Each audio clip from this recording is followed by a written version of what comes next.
Bonjour! Dans cette vidéo, je te propose de revoir tout le cours sur le chapitre Notions de fonction.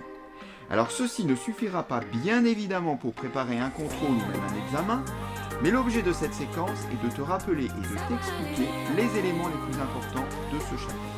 Pour t'entraîner, je te conseille de cliquer sur le lien en haut à droite, tu tomberas sur une playlist qui contient plein d'exercices. Alors dans cette séquence, on verra bien sûr ce que c'est qu'une fonction, plus précisément la notion d'image et d'antécédent, puis on verra comment représenter graphiquement une fonction et à partir de là, lire l'image ou un antécédent par cette fonction. C'est parti, on peut commencer. On va commencer par attaquer tout ce qui est notation et vocabulaire, parce que c'est vrai que pour les fonctions, c'est pas évident. Il y a des notations qui sont quand même très spécifiques, très abstraites et qu'il faut bien comprendre, c'est très important. Alors, pour bien les comprendre, on va partir d'une situation concrète. On te dit que le prix d'entrée à un spectacle est de 20 € par personne. À partir de là, on a construit un petit tableau qui va nous permettre de calculer, dans différentes situations, le prix à payer. On va donc mettre sur la première ligne le nombre de personnes qui vont au spectacle et en dessous le prix à payer. Alors évidemment, dans le cas où on n'est qu'une personne, vu que le prix par personne c'est 20 €, on va payer 20 €. Si on est deux personnes, dans ce cas-là, on va payer 2 fois 20, c'est-à-dire 40 €. 3 personnes, donc 3 fois 20, 60. 5 personnes, 5 fois 20, 100. Et 10 personnes, si on est un groupe, dans ce cas-là, c'est 10 fois 20, 200. On est bien d'accord qu'à chaque fois, on a le nombre de personnes et on obtient en sortie le prix à payer. Alors, ce qu'on va faire, c'est qu'on va tout doucement aller vers l'abstraction. On va dire que le nombre de personnes, on l'appelle X. Donc, tous les nombres qui sont sur la première ligne de mon tableau, je vais les appeler les valeurs de X. Et en deuxième ligne, donc le prix à payer, on va choisir là aussi une lettre. Et on va choisir la lettre P, P comme prix à payer. Donc sur la deuxième ligne, j'ai à chaque fois le prix correspondant à payer. J'ai donc bien une correspondance entre la première ligne, le nombre de personnes, et la deuxième ligne, le prix à payer. Alors par exemple pour une personne, je mets donc le nombre 1. Quel est le prix à payer dans ce cas-là? Bien, on le voit dans le tableau, c'est 20. Dans le cas où j'ai deux personnes, quel est le prix à payer? Bien, c'est 40. On le voit aussi dans le tableau. Donc finalement, au nombre 1, je fais correspondre 20. Au nombre 2, je fais correspondre 40. On est tout doucement là, en train de fabriquer notre fonction. Alors, de façon générale, le prix à payer, je vais noter P. C'est bien comme ça qu'on l'a noté tout à l'heure. Si j'ai, de façon générale, X personnes, quel serait le prix à payer? Bien, regardons de nouveau dans notre tableau. Dans le cas de deux personnes, qu'est-ce que j'ai fait? J'ai fait le prix d'une personne, 20, fois 2 personnes, c'est-à-dire j'ai trouvé 40. J'ai donc fait 20 fois 2. Pour 3 personnes, qu'est-ce que j'ai fait? J'ai de nouveau pris le prix pour une, 20, j'ai multiplié par 3, 20 fois 3. Puis pour 5 personnes, j'ai fait 20 fois 5. Pour 10 personnes, 20 fois 10. Et bien pour X personnes, 20 fois X. Et bien le prix à payer pour X personnes, il est de 20 fois X que je peux écrire 20X. Et bien voilà, j'ai là ici fait correspondre à X le nombre 20X. Comme j'ai fait correspondre à 2 le nombre 40, etc. C'est-à-dire que on a ici exprimé le prix à payer en fonction du nombre de personnes, en fonction de X. J'ai donc exprimé le prix à payer en fonction de X. Qu'est-ce que c'est que ça? Eh bien, c'est une fonction. On vient de définir ici une fonction qui porte un nom qui s'appelle la fonction P et qui a X associe le nombre 20 fois X. Ceci, ça se lit précisément à X, j'associe 20X par la fonction P. Et une fonction, c'est quoi? Une fonction, c'est en fait une machine, mais une machine mathématique qui répond à certaines règles. elle fait quoi cette machine mathématique? Eh bien, tu lui donnes un nombre, elle te transforme ce nombre, en suivant certaines règles, en un autre nombre. C'est exactement ce qu'a fait la fonction P. Elle fait quoi cette machine P? Eh bien, tu lui donnes un nombre, elle te renvoie un autre nombre, par n'importe comment, avec la règle suivante, elle te renvoie 20 fois le nombre de départ. À chaque fois que tu lui donnes un nombre, elle renvoie 20 fois le nombre que tu lui as donné. Ça, c'est le principe de la machine. Et on voit bien que cette fonction P, dépend donc du nombre de départ. Chaque valeur que j'aurai en sortie va dépendre du nombre de départ. Ce nombre-là, on le voit dans le tableau de valeurs, eh bien ce nombre-là est capable de varier. Eh bien x, ça s'appelle une variable. X est appelé une variable car x peut varier. Je l'ai dit juste à l'instant tout à l'heure, le tableau qui est là-haut porte un nom également pour une fonction, ça s'appelle un tableau de valeurs. Alors ce tableau de valeurs, on pourrait dire il est incomplet, parce que finalement, vu qu'on peut faire varier x, on pourrait encore accorder à x tout plein d'autres valeurs. Ici, j'en ai mis certaines, mais on pourrait encore donner 2,5, 15,8, 16,632 pour toutes ces valeurs de x. Combien nous renvoie P? Eh bien 20 fois plus. Pour ça, il faudrait encore effectuer les calculs. En tout cas, un tableau de valeurs, eh bien c'est quoi? C'est un tableau dans lequel on présente des valeurs pour x et des valeurs renvoyées par la fonction. Et ce qui est noté ici est une notation officielle en mathématiques pour les fonctions. Ceci exprime que la fonction P à x renvoie 20 fois x. Mais il existe une autre façon de le noter. Comme P dépend de x, eh bien, on met P et entre parenthèses, on met x, la variable. Et on écrit que P, qui dépend de cette variable x, est égal à quoi? Est égal à 20 fois la variable x. P parenthèse x égale 20x est la deuxième notation officielle pour définir une fonction. Ceci se lit P de x égale 20x. Voilà donc les deux notations officielles pour définir une fonction. Ces deux notations, il faut bien les connaître, se rappeler que x est une variable et se souvenir également que le tableau qui est noté là-haut s'appelle un tableau de valeurs. Alors, attaquons maintenant la notion d'image et d'antécédent pour une fonction. Pour cela, donc, je repars de la notation que je viens d'expliquer ici, P de x égale 20x, seulement je l'ai écrite dans deux cas particuliers qui sont donc issus du tableau ici à droite, du tableau de valeurs. J'ai remplacé ici x par 2. Pourquoi? Parce que si x vaut 2, eh bien on voit bien que P vaut 40. On écrit P de 2 égale 40. Un autre exemple, pour 5, si x vaut 5, eh bien dans ce cas-là, on obtient en sortie 100.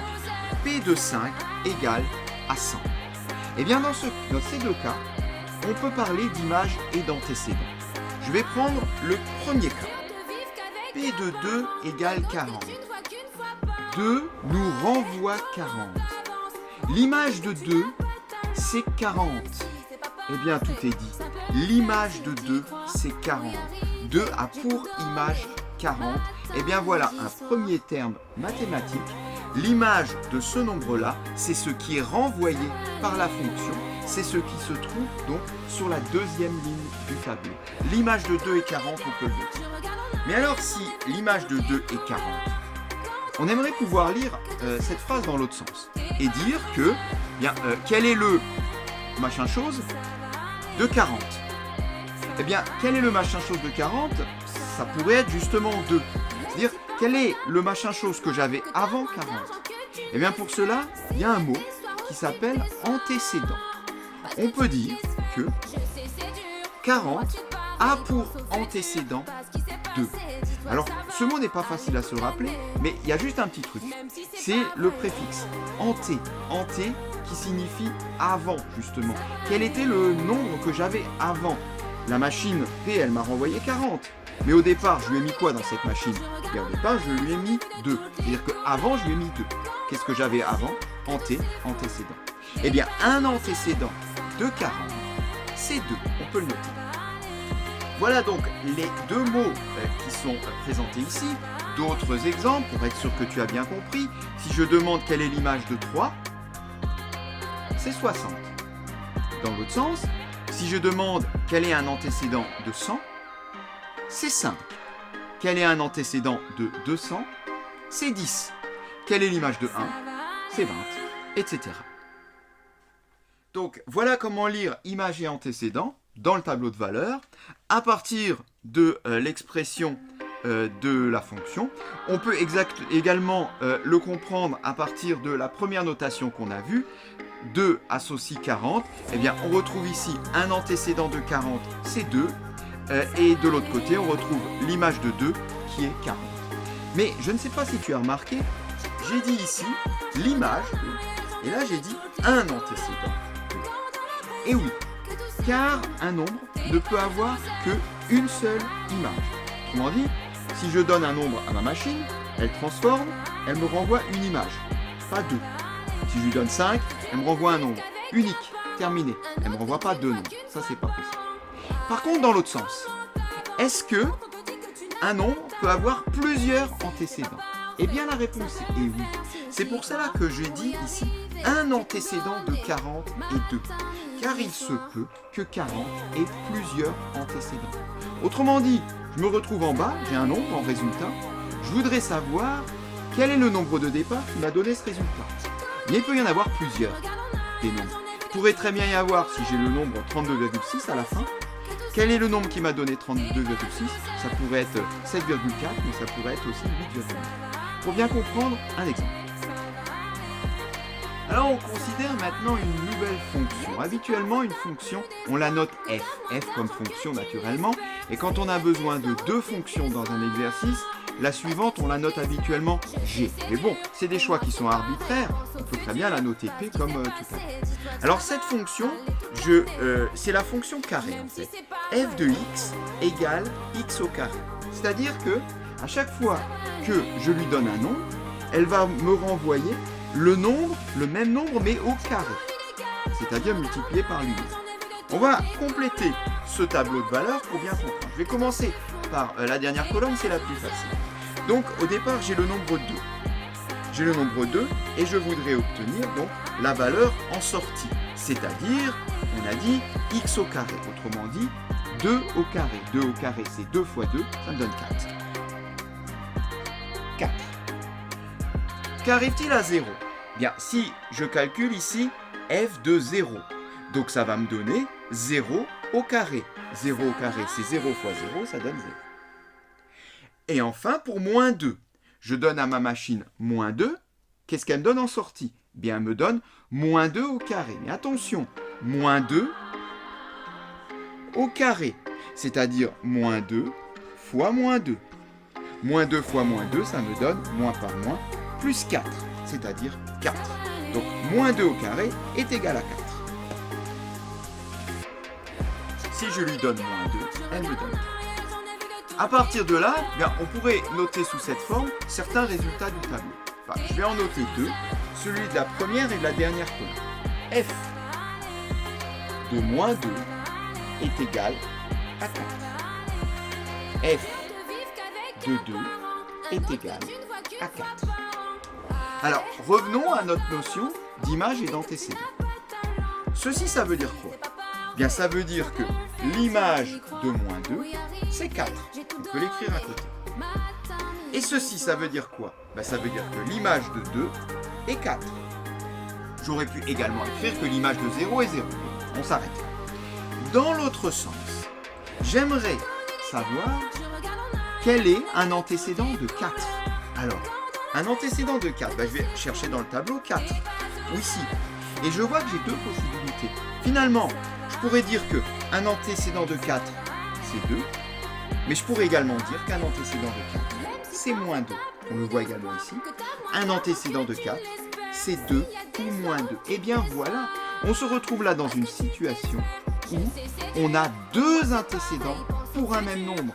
On a eu 4 en sortie, mais on l'a obtenu de deux façons différentes. Et bien voilà, on se trouve là avec deux antécédents. Les antécédents de 4 sont 2 et moins 2. Alors j'ai écrit les antécédents, ça veut dire qu'il n'y en a pas d'autres. Eh bien, il pourrait y en avoir d'autres finalement, hein. Qu'est-ce qu'on en sait? Si on poursuivait notre tableau, peut-être qu'on trouverait encore d'autres valeurs de k. Mais non, je te rassure, il n'y en a pas d'autres, ceci on le sait mathématiquement. On attaque donc la représentation graphique d'une fonction.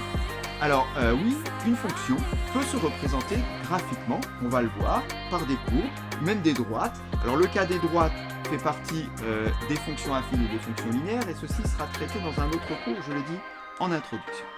Nous on va travailler avec la fonction suivante, f de x égale x au carré moins 3.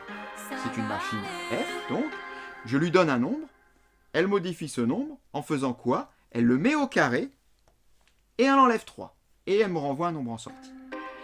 Pour faire la représentation graphique d'une fonction, il nous faut un tableau de valeurs.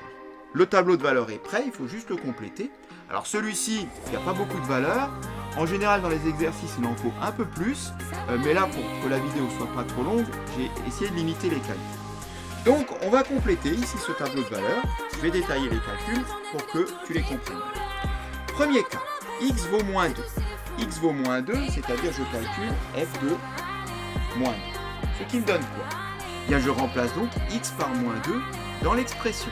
Ça fait donc moins 2 au carré moins 3. Bien ça. Alors on calcule. Bien, moins 2 au carré, ça fait 4. 4 moins 3, ça fait 1. Donc ici, je mets 1. Si x vaut moins 2, la fonction me renvoie 1. f de 0. Ce qui veut dire que je remplace x par 0, soit 0 au carré, moins 3, égale. Alors 0 au carré, ça fait 0, donc 0 moins 3, moins 3. Donc ici, je mets moins 3. Quand x vaut 0, la fonction me renvoie moins 3. Pour f de 1, ça nous fait donc 1 au carré, moins 3. 1 fois 1, 1, 1 moins 3, moins 2. Donc là, je mets moins 2. Et enfin, pour x égale à 3, 3 au carré, moins 3. 3 au carré, ça fait 9, moins 3, 6. Donc, je note 6 en dessous de 3. Voilà, notre tableau de valeurs est complété. On va maintenant pouvoir représenter graphiquement notre fonction. Et pour cela, on a besoin d'un repère. Voilà, notre repère est prêt. On va maintenant pouvoir placer dans ce repère tous les points dont on connaît les coordonnées. On va donc placer tous les points dont on est sûr qu'ils se trouvent sur la courbe qui représente la fonction. Pour cela, il faut regarder dans le tableau. Je sais que si x vaut moins 2, f de x vaut 1. Alors ici, l'axe des abscisses correspond au x, l'axe des ordonnées correspond à f de x. Je sais que x vaut moins 2 et f de x vaut 1. Donc, x vaut moins 2 et dans ce cas-là, f de x vaut 1. Je fais donc une correspondance ici entre moins 2 et 1 et j'obtiens un premier point. Si x égale à moins 2, eh bien f de x est égal à 1. J'ai donc là, ici, le point de coordonnées moins 2, 1. Et on va faire de même avec les trois autres points. À chaque fois, chaque couple ici va me renvoyer un point dont les coordonnées sont x et f de x. Par exemple, si x vaut 0, donc 0, f de x vaut moins 3. Moins 3. Alors là, je me retrouve tout là-bas en bas et j'ai ici un deuxième point qui va appartenir à la courbe qui représente la fonction f. Et on poursuit. X vaut 1, f de x vaut moins 2. Alors, x vaut 1, f de x vaut moins 2. Autrement dit, mon troisième point se trouve ici. 1, moins 2. Alors, moi ici, je mets des petits pointillés, mais si tu fais ça sur une feuille quadrillée, tu n'auras pas besoin de mettre les pointillés, bien évidemment. C'est juste pour qu'on arrive bien à lire. Et enfin, un dernier couple. X vaut 3, f de x vaut 6, c'est-à-dire le point de coordonnées 3, 6. Donc 3, 6. J'ai donc un troisième point ici. Voilà, on obtient donc nos 4 points. Donc celui-ci, celui-ci, celui-ci et celui-ci. Tu as bien compris qu'à chaque fois, j'utilise ces nombres-là, donc le nombre de départ et le nombre d'arrivée, c'est-à-dire une valeur et son image pour obtenir les coordonnées d'un point de la courbe. Alors, je le répète encore, normalement on a beaucoup plus de points, ce qui fait que l'allure de la courbe est beaucoup plus lisible. En fait, la courbe, si on avait d'autres points, on en verrait encore un là, etc. Et la courbe, elle a cette allure-là. Tu apprendras plus tard que cette courbe porte un nom et qu'elle s'appelle une parabole. C'est étudié au lycée. Donc, le truc suivant à faire, eh bien, c'est de relier tous ces points. Alors, ici, il ne s'agit pas de les relier à la règle, il faut les relier à main levée et essayer de faire la courbe la plus jolie, la plus lisse, qui passe par tous les points qu'on a représentés. On va le faire. Voilà, on a représenté la courbe de la fonction f. On voit bien qu'elle passe par les 4 points qu'on a considérés dans notre tableau de valeurs. Mais ce qu'il faut savoir, c'est qu'en réalité, cette courbe, elle ne s'arrête pas aux limites qu'on a données dans le tableau de valeurs. En réalité, notre courbe, elle continue bien au-delà, mais là encore, ça fait partie d'un autre cours. Alors, à partir de là, il est possible de lire sur le graphique eh bien, d'autres valeurs qui ne sont pas données dans le tableau de valeurs. Par exemple, je voudrais connaître l'image de 2. On a l'image de 0, de 1, de 3, mais on n'a pas l'image de 2. Eh bien, c'est le graphique qui va nous donner l'image de 2. Pour cela, eh bien, ce qu'on va faire, c'est qu'on va déjà chercher 2 sur l'axe des abscisses. Si je cherche l'image de 2, cela veut dire que je cherche ce que me renvoie la fonction f. Lorsque je lui donne 2, ce que je lui donne, c'est x. Donc ça veut dire qu'au départ, ici, je donne 2. Et je voudrais savoir, dans ce cas, qu'est-ce que me renvoie la fonction f. Bien, pour le voir, il suffit de rejoindre ici la courbe et de regarder dans ce cas-là ce qu'elle nous renvoie. Traçons-le. Eh bien, on le voit. Si je donne 2 à x, eh bien, j'obtiens pour f de x 1. Ce qui veut dire que l'image de 2, eh bien, c'est 1. On peut le noter ici. Chemin inverse. Je voudrais trouver des antécédents de moins 2. J'ai mis un S à antécédent car on va en trouver plusieurs. Des antécédents de moins 2. Alors, ce qui veut dire que j'ai obtenu moins 2 en sortie. Ça veut donc dire que f de x est égal à moins 2. C'est le résultat. Donc le moins 2, cette fois-ci, je dois le chercher sur l'axe des ordonnées. Il est ici, le moins 2. Et je voudrais retrouver, eh bien, un antécédent de moins 2. Eh bien, on en voit un ici. On en a tracé un tout à l'heure. C'est 1. Effectivement, on le retrouve dans notre tableau de valeurs, comme je l'ai expliqué plus tôt dans la vidéo. J'ai moins 2 en sortie, un antécédent de moins 2, c'est 1. Donc, on retrouve ici 1 comme antécédent de moins 2. Je peux le noter. Mais attention, c'est pas tout, parce qu'en fait, il y en a un deuxième d'antécédent de moins 2. Et oui, j'ai choisi ici d'aller dans ce sens-là. J'étais un petit peu guidé par les petits points. Et donc, je suis allé dans ce sens-là, j'ai rejoint la courbe, j'ai trouvé 1. Mais finalement, j'aurais pu aller dans l'autre sens ici, et partir, cette fois-ci, vers la gauche. Et si je pars vers la gauche, qu'est-ce qui arrive? Eh bien, je vais trouver un deuxième antécédent qui est moins 1. Et oui, en partant vers la gauche, on trouve moins 1. C'est-à-dire que si je donne moins 1 à ma fonction, elle me renvoie moins 2. Autrement dit, quel est le nombre que j'ai utilisé au départ pour trouver moins 2? C'est moins 1. J'ai une deuxième solution qui est moins 1. Il y avait bien un S à antécédent. Voilà, on en a fini sur le cours sur la notion de fonction. Je le dis et je le répète, très important de faire des exercices. N'hésite pas à te rendre sur la playlist correspondante. Cette séquence est terminée. Bonjour! Dans cette vidéo, tu vas pouvoir utiliser la formule de Pythagore pour calculer la longueur d'un côté du triangle rectangle. Alors ici, la longueur à calculer sera l'hypoténuse.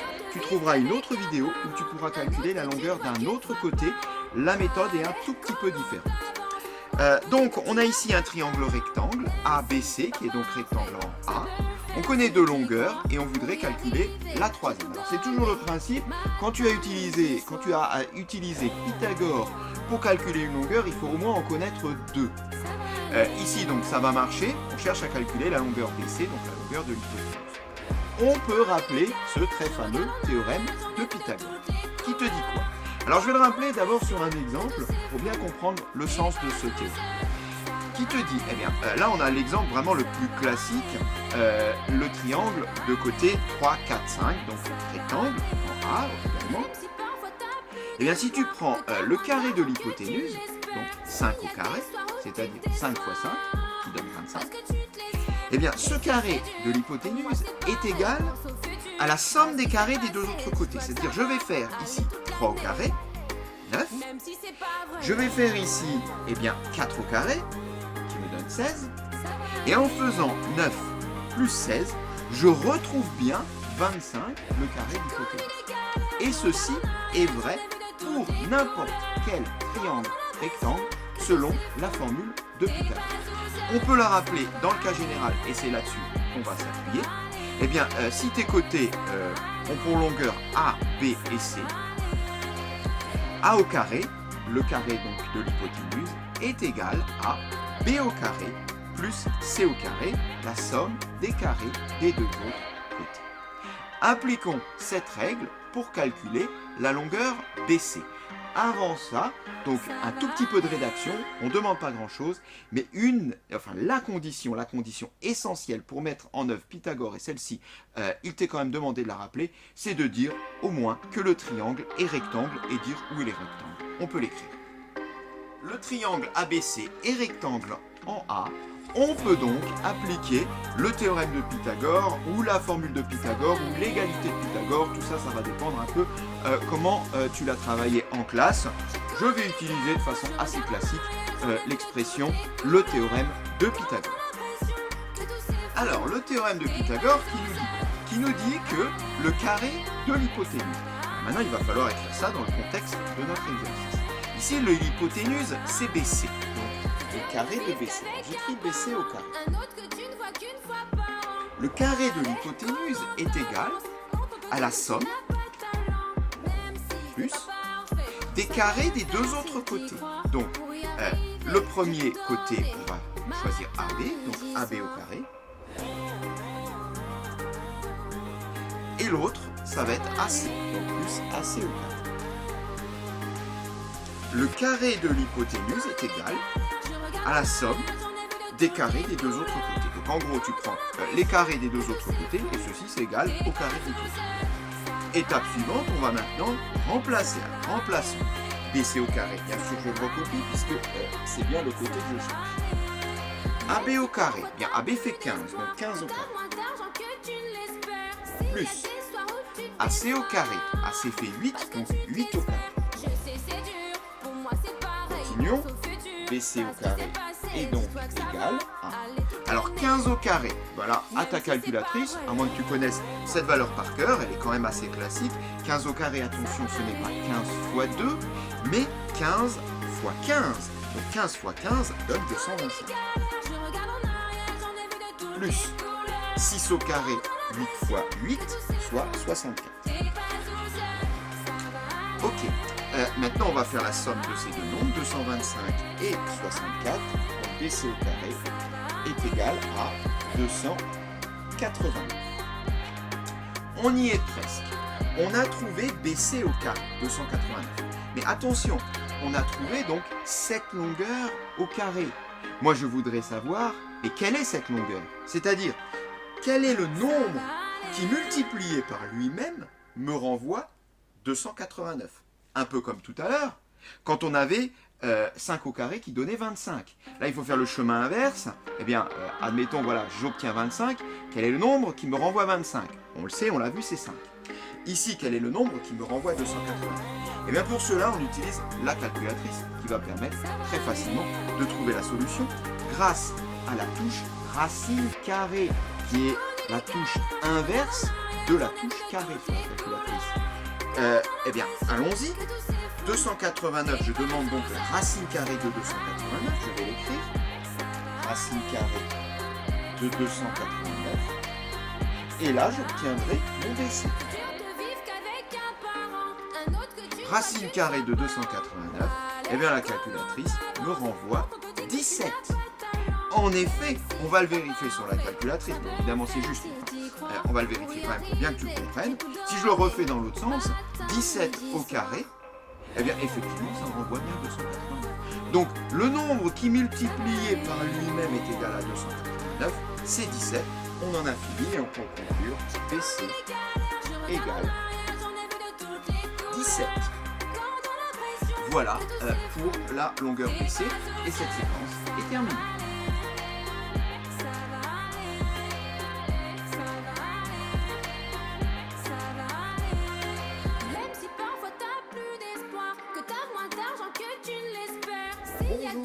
Dans cette vidéo, je te propose de revoir tout le cours sur la dérivation des fonctions. L'objet de cette séquence est de te rappeler et de t'expliquer les éléments les plus importants de ce chapitre. Plus précisément, on parlera de nombre dérivé et de la tangente à la courbe, de fonctions dérivées et de variations des fonctions. Pour préparer un contrôle ou un examen, ceci ne suffira évidemment pas, il te faudra faire encore de nombreux exercices. En tout cas, pour le cours, c'est parti.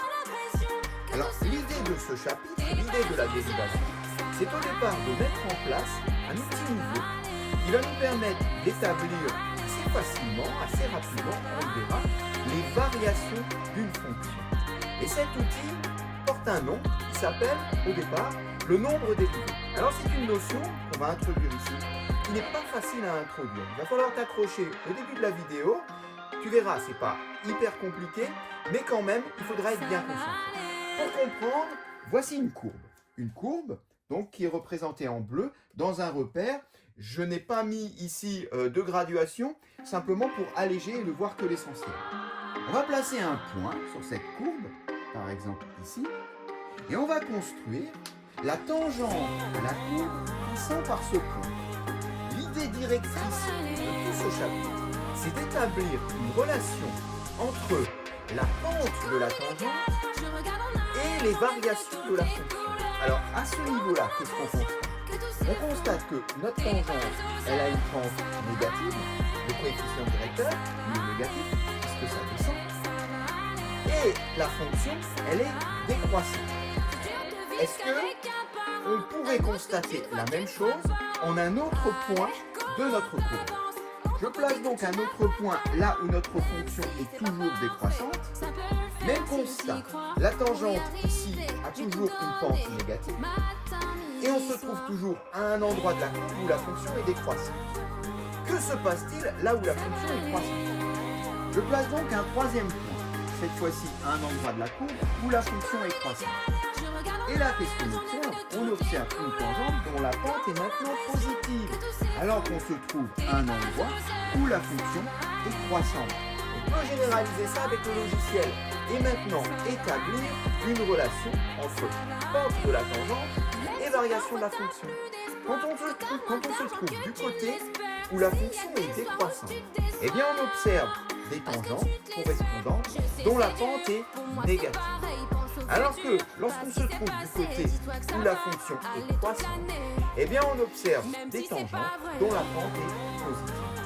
Eh bien du coup, si on arrive à établir la pente de la tangente, eh bien on obtiendra les variations de notre fonction. La question est maintenant, comment déterminer la pente d'une tangente en un point à l'aide de l'expression de la fonction? Eh bien c'est l'objet de la suite de cette séquence.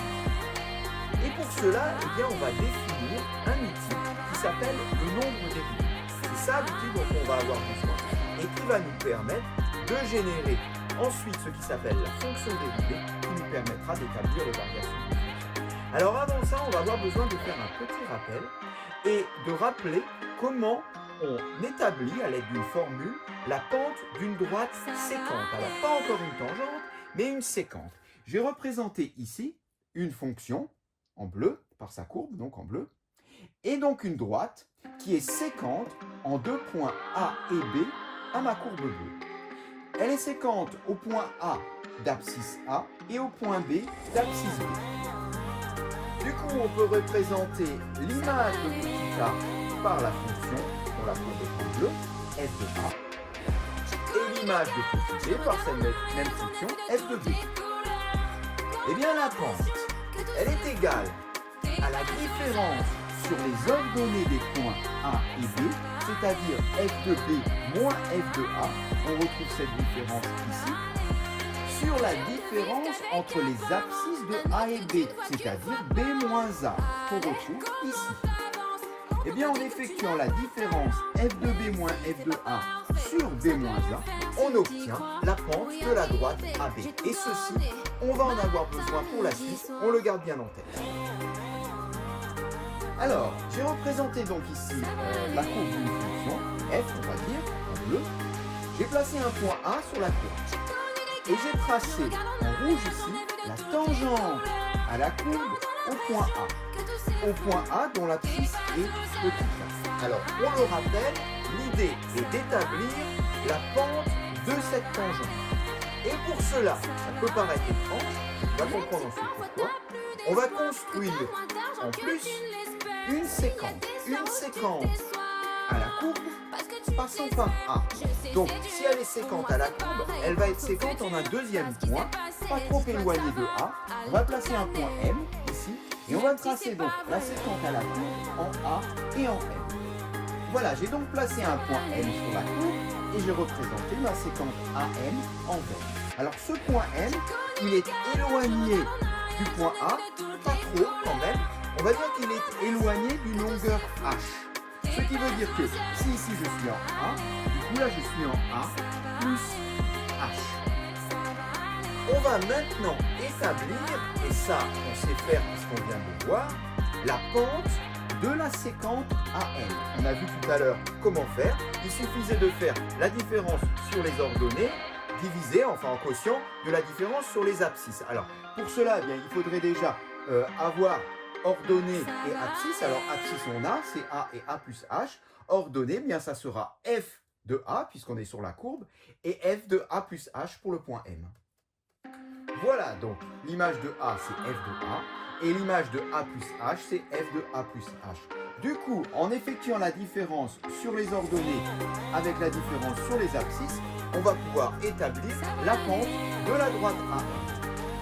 Alors, la différence sur les ordonnées, c'est F de A plus H moins F de A. La différence sur les abscisses, c'est A plus H moins A. Et du coup, A plus H moins A, les A s'en vont, il reste simplement H. De toute façon, ça tombe bien, puisqu'on rappelle qu'on voulait un éloignement d'une longueur H. Donc, on retrouve bien ce qu'on avait envisagé. Voilà, ça nous donne ça. Donc, F de A plus H moins F de A sur A plus H moins A. Donc, on a vu que ça faisait H toujours. Donc, finalement, la pente de la droite AM, c'est ce quotient-là. Et maintenant, qu'est-ce qu'on va faire?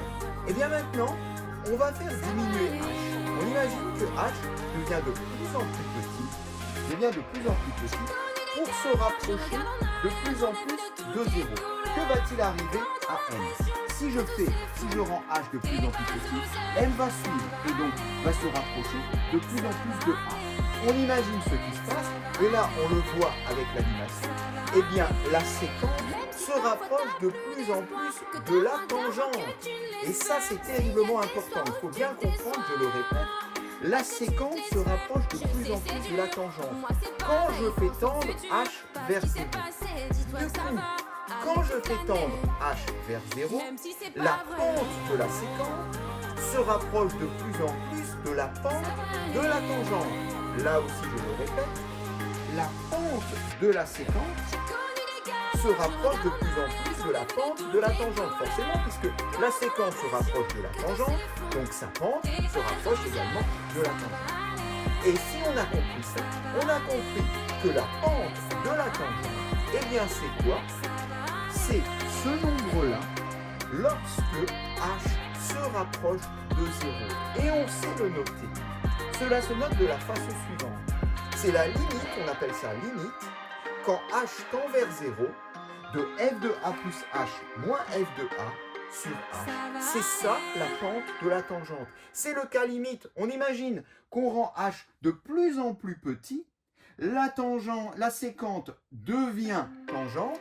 Dans quel cas? Dans le cas où H se rapproche de 0. Et on a là la définition officielle de la fonction dérivée et donc du nombre dérivé qui vient avec. Eh bien, on va dire qu'une fonction f est dérivable en un point A, ici, donc là où j'ai construit ma tangente, notion qu'il existe un nombre réel, n, tel que la limite quand h tend vers 0 de f de a plus h moins f de a sur h soit égale à n. C'est-à-dire que ça doit marcher, on doit trouver une réponse. On doit trouver, lorsque je vais faire tendre h vers 0, je dois trouver quelque chose du type 2, 4, 8. C'est normal parce que je dois trouver la pente de ma tangente. Et la pente de cette tangente, elle doit exister. Parce qu'attention, dans certains cas, elle n'existe pas, cette tangente. Et donc la pente qui vient avec n'existe pas. Qu'est-ce que c'est L? Eh bien L, c'est ce fameux nombre dérivé dont je parle depuis le début de cette séquence. L, c'est le nombre dérivé de la fonction f en a. Parce que finalement, cette tangente, j'ai choisi de la mettre ici, mais j'aurais pu la mettre ailleurs.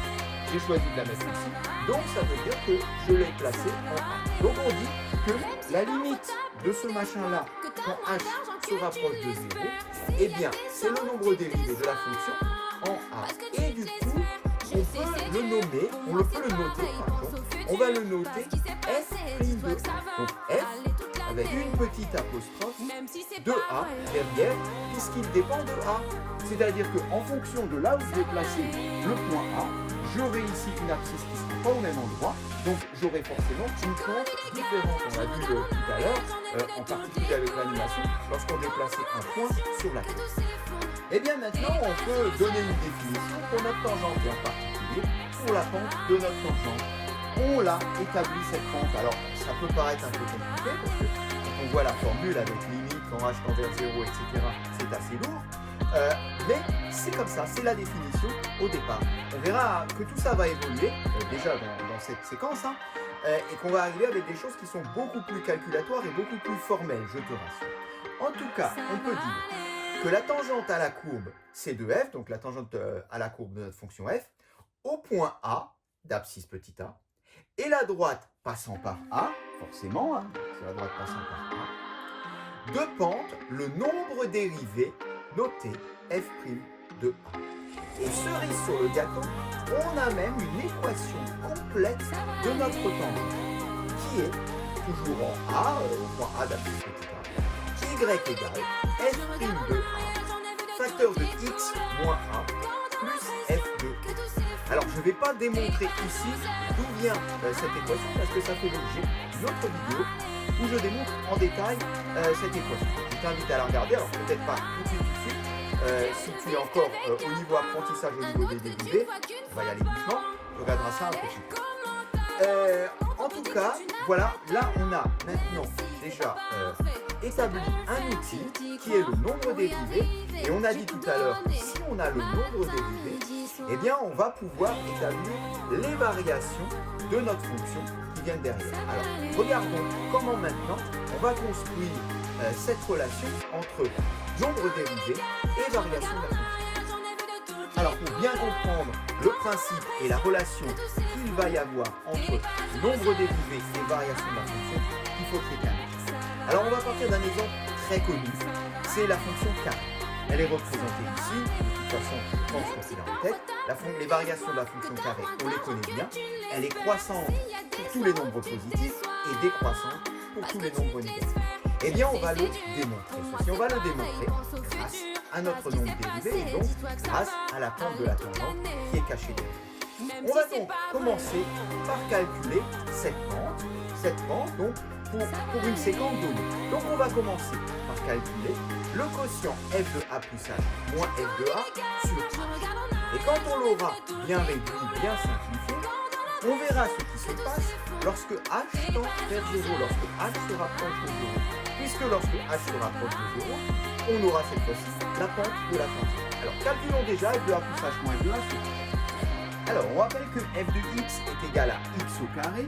Donc si je mets a plus h à la place de x, ça va me faire a plus h au carré. Moins f de a, donc moins a au carré, le tout sur h. On va maintenant essayer de simplifier au maximum ce quotient. On va voir qu'on peut aller assez loin. Donc je commence par développer ici en utilisant une identité remarquable, soit a au carré plus 2a h plus h au carré, moins a au carré, le tout sur h. On voit là qu'on a ici a au carré et là moins au carré. On peut donc simplifier. Et qu'est-ce qu'il nous reste? Il nous reste 2ah plus h au carré, le tout sur h. On va séparer l'addition, ce qui nous donne 2ah sur h plus, de l'autre côté, h au carré sur h. Et là, on voit qu'on peut ici simplifier par h. Il nous reste donc 2a sur le terme de gauche. Et là, on peut enlever le carré avec le h qui est en dessous. Il nous reste simplement plus h. Donc finalement, le quotient f de a plus h moins f de a sur h s'écrit 2a plus h. Et nous, ce qu'on voudrait, on le rappelle, c'est la limite quand h se rapproche de 0 de ce quotient. Mais ce quotient, on l'a simplifié, du coup, ceci est égal à la limite quand h tend vers 0 de cette somme. Et ça, c'est assez facile à calculer. Qu'arrive-t-il à 2a plus h lorsque h se rapproche de 0? Eh bien, ce nombre-là devient de plus en plus proche de 0, ce qui veut dire que le tout devient de plus en plus proche de 2a plus 0, et 2a plus 0, eh bien ça c'est tout simplement 2a. On vient là d'établir la limite de notre quotient lorsque h tend vers 0. Il est égal à 2a. Or ceci, c'est quoi? On le rappelle, c'est la pente de la tangente. On a donc une tangente qui a pour pente 2 fois a. Alors on va un tout petit peu empiéter sur la suite, mais c'est un peu obligé là pour que tu comprennes bien finalement à quoi ça sert ce qu'on est en train de faire. Parce que là maintenant, c'est un moment un peu charnière. On va justifier pourquoi on a fait tout ça.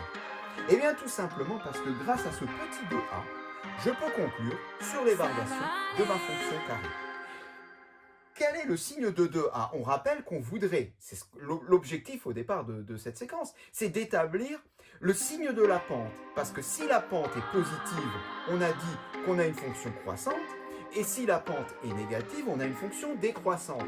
Donc quel est le signe de ce machin-là? C'est très facile. Si a est positif, eh bien 2 fois a est positif. Du coup, la pente est positive. Du coup, la fonction est croissante. Donc finalement, si a est positif, la fonction est croissante. Qu'arrive-t-il si a est négatif?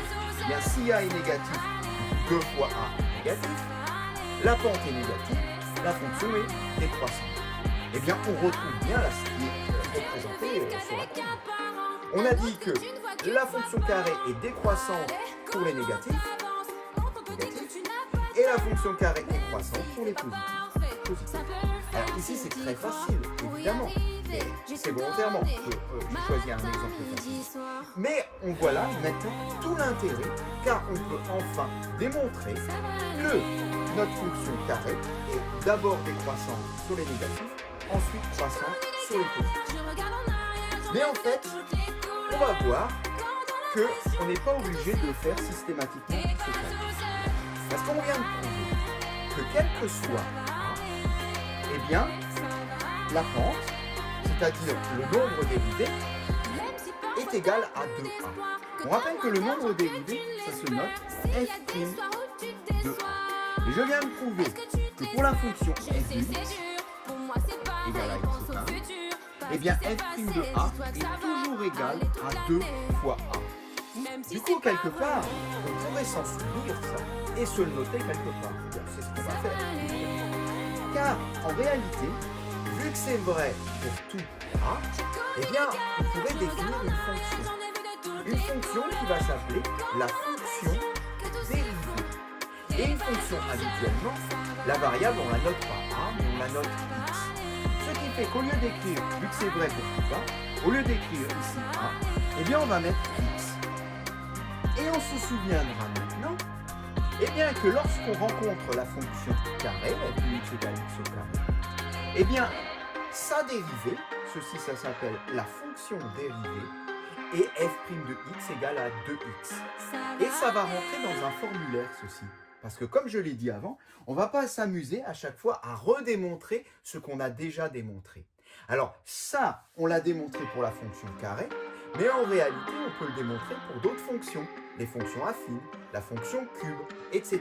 Et pour toutes les fonctions, on peut à chaque fois démontrer en passant par le calcul de limite, c'est assez lourd, hein, on peut de cette façon-là démontrer quelle est la fonction dérivée de la fonction dont on parle.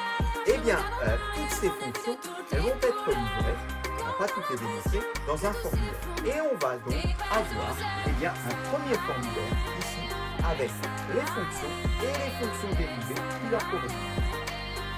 Et le voilà, ce formulaire.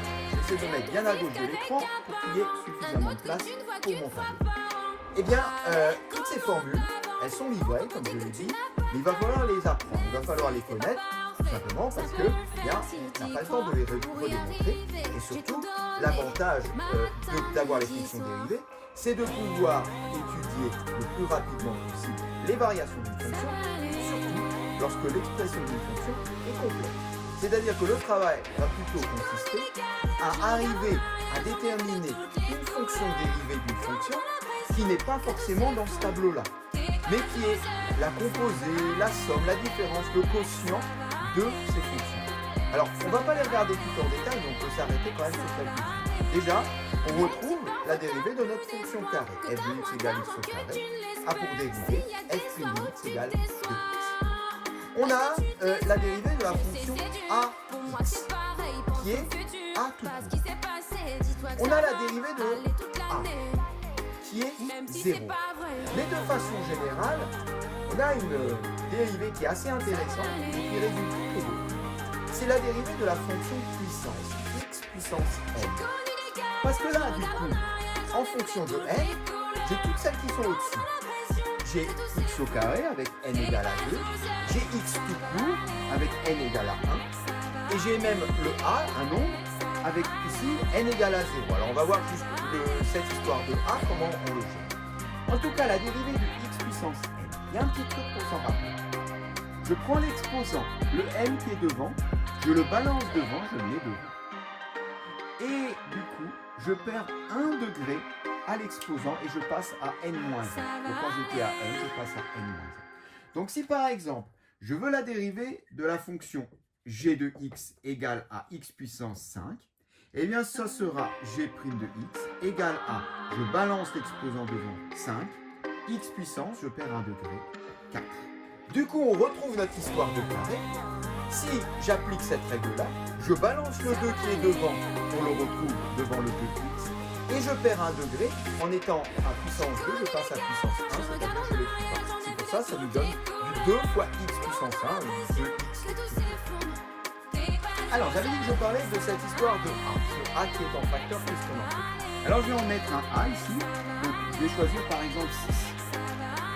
C'est donc un nombre, c'est une constante, n'importe laquelle, un nombre, qui est en facteur, donc on se multiplie. La technique consiste à faire la chose suivante.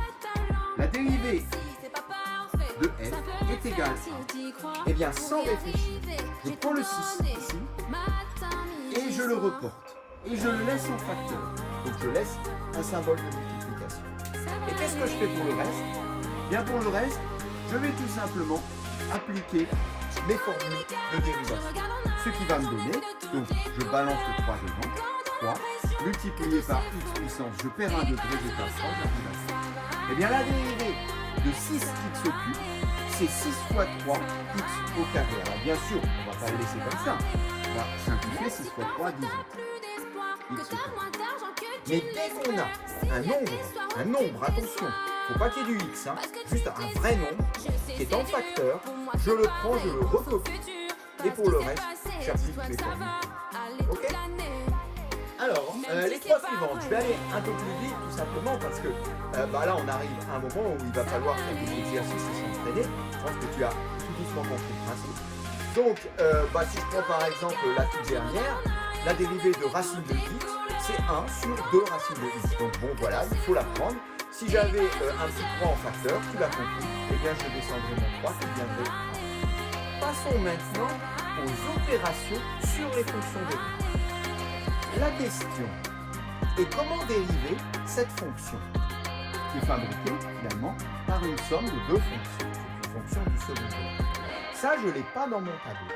Et oui, pour ça, il faut introduire un nouveau tableau qui nous dit, sur la première ligne, que lorsqu'on a la somme de deux fonctions et qu'on souhaite dériver cette somme, il suffit de faire la somme des dérivés de chaque fonction. Donc, ça veut dire que je vais dériver dans mon coin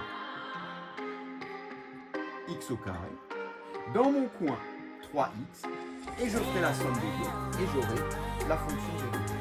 C'est très sympathique, parce que la dérivée de x au carré, on commence à la connaître, maintenant c'est 2x. La dérivée de 3x, on a dit qu'au niveau du x, on perd un degré, donc si on est à 1, on arrive à 0, il disparaît, il reste juste 3.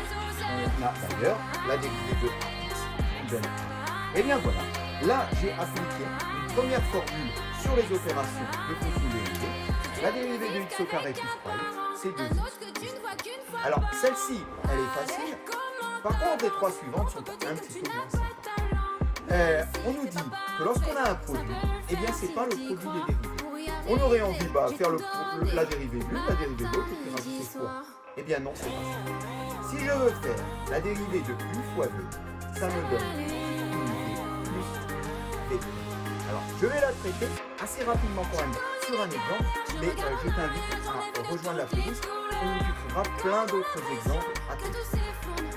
F de x égale x au cube fois racine de x.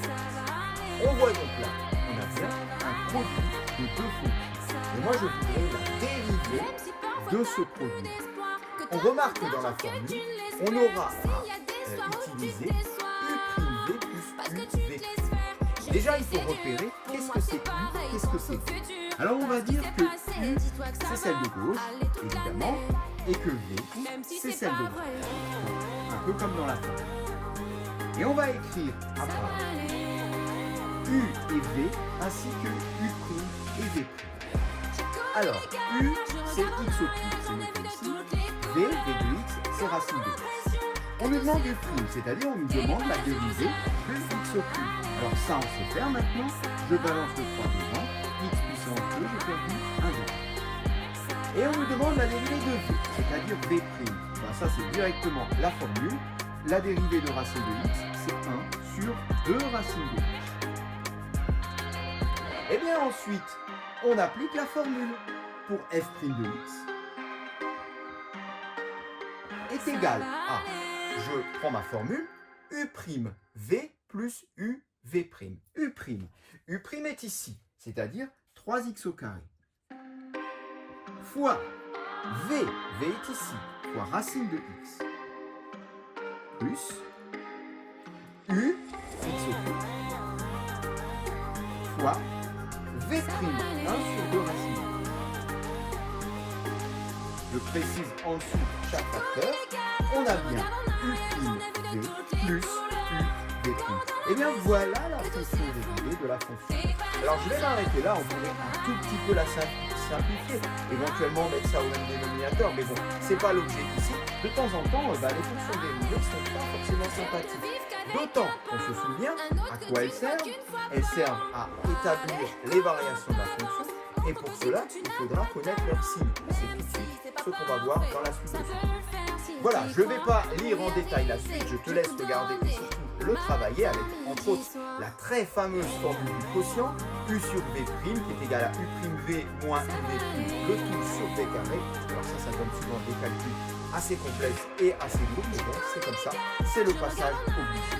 On poursuit maintenant et on va finir avec le fameux théorème de variation des fonctions. Voilà, et bien ce théorème, en fait, c'est le point final, j'ai envie de dire, de tout ce qu'on a construit dans ce cours. Il nous dit que si on a une fonction f, donc qui est dérivable, c'est un intervalle, et bien si la dérivée f de x est négative, la fonction est décroissante. Si la dérivée est positive, la fonction est croissante. On a la même chose avec la stricte monotonie, c'est-à-dire si f' de x est strictement inférieur à 0, la fonction est strictement décroissante, et pareil donc pour strictement croissante. On va donc traiter un exemple qui va maintenant nous permettre de mettre en application tout ce qu'on a vu. Alors un exemple très simple, un exemple qui va illustrer le fait qu'une fonction affine est croissante lorsque le a de ax plus b est positif et qu'elle est décroissante lorsque le a de ax plus b est négatif. Alors on va même l'illustrer sur un exemple et on va prendre la fonction f de x est égal à 2x plus 3. Alors c'est un exemple très simple évidemment, mais là on est dans le cours. Mais c'est juste et simplement pour illustrer rapidement ce théorème. On a dit que ce théorème nous permet d'établir les variations à condition de connaître le signe de la dérivée. Donc si on veut le signe de la dérivée, il faut déjà calculer cette dérivée. Alors calculons la dérivée de f, c'est-à-dire f' de x. Bien, j'ai donc ici une somme de deux fonctions. Je peux dériver de façon indépendante et faire la somme du résultat. Je vais donc commencer par dériver 2x. 2x, c'est donc de la forme ax, ça nous donne a tout court, c'est-à-dire ça nous donne 2 plus la dérivée d'un nombre. C'est vrai qu'on n'en a pas parlé pour l'instant, enfin un tout petit peu. C'est-à-dire c'est la dérivée de a et la dérivée d'un nombre tout seul, comme ça dans son cours, ça fait toujours 0. Donc ça fait 2 plus 0. Donc finalement, la dérivée est égale à 2. Et bien ça c'est très sympathique, parce que si la dérivée est égale à 2, pour étudier ce signe, ça sera vite fait. 2 est positif, donc f' de x est strictement positif pour n'importe quelle valeur de x. Et si la dérivée est positive, eh bien la fonction est croissante sur x. Donc voilà, on avait l'année dernière une propriété qui nous disait si le a ici, le coefficient directeur, est positif, eh bien la fonction est croissante. Bon bah tu vois bien que si tu mets n'importe quel nombre positif ici, il restera à la fin dans la dérivée un nombre positif et donc forcément on aura une fonction croissante. Et on va finir par un dernier petit théorème qui va nous permettre d'établir les extrémums d'une fonction. Et qui nous dit la chose suivante. Si la dérivée d'une fonction f s'annule et change de signe en un réel c, eh bien cela veut dire que f admet un extrémum, un maximum ou un minimum en c en x égale à c. Alors c'est assez simple à comprendre. Pensons à la fonction x au carré qu'on a vue. La fonction x au carré a pour dérivée f' de x égale 2x. On a vu que f' de x est positif pour x positif et négatif pour x négatif. On a donc bien une fonction qui change de signe, tout ça en 0. Et on a bien f' de 0, 2 fois 0, qui est égal à 0. Donc on a une dérivée qui s'annule en 0 et qui change de signe en 0. Bien, concrètement, ça veut dire quoi? Ça veut dire que ici, pour les négatifs, la dérivée est négative, donc j'ai une fonction qui est décroissante. Elle est décroissante, puis ensuite elle s'annule en 0, la dérivée, et ensuite la dérivée est positive, la fonction est croissante. Décroissante, croissante. Dérivée négative, dérivée positive. Dérivée s'annule. Tout est dit, et le minimum là ici. Donc, en réalité, ceci, le fait que la dérivée change de signe et qu'elle s'annule, ça va forcément entraîner un changement de variation. Et s'il y a changement de variation, eh bien, il y a de fortes chances quand même d'avoir un minimum ou un changement de variation dans l'autre sens, un maximum. C'est juste ça que dit ce théorème. Concrètement, qu'est-ce qu'on fait? Eh bien, quand on aura une fonction, par exemple f de x égale x au carré plus 6, puis on la dérivera. Je passe sur les détails, je te laisse vérifier. Et ensuite, on va chercher si cette dérivée s'annule pour avoir les chances de trouver un extrémum. On va donc résoudre l'équation f' de x égale à 0. Ici, ça nous donnerait 2x plus 1 égale à 0, soit x égale moins 1 demi. On trouve là que la dérivée s'annule en moins 1 demi. Attention, ce n'est pas suffisant. Il faut ensuite s'assurer que cette dérivée change de signe. Mais la dérivée, c'est quoi ici? C'est une fonction affine. 2x plus 1 égale à 0. On a trouvé qu'elle s'annulait en moins 1 demi, avec ici un coefficient directeur positif, donc elle est croissante. Ce qui veut dire qu'elle va être négative avant moins 1 demi, puis positive après moins 1 demi. Donc on a bien ici une dérivée qui qui change de signe en moins un demi. On est donc assuré ici d'avoir un extrémum en moins un demi. Alors maintenant, minimum ou maximum, ici c'est un minimum. Je passe là aussi sur les détails, je t'invite à voir des exercices plus étoffés sur ce thème. On avait déjà pas mal de choses dans cette vidéo, je le pense. Du coup, et bien cette séquence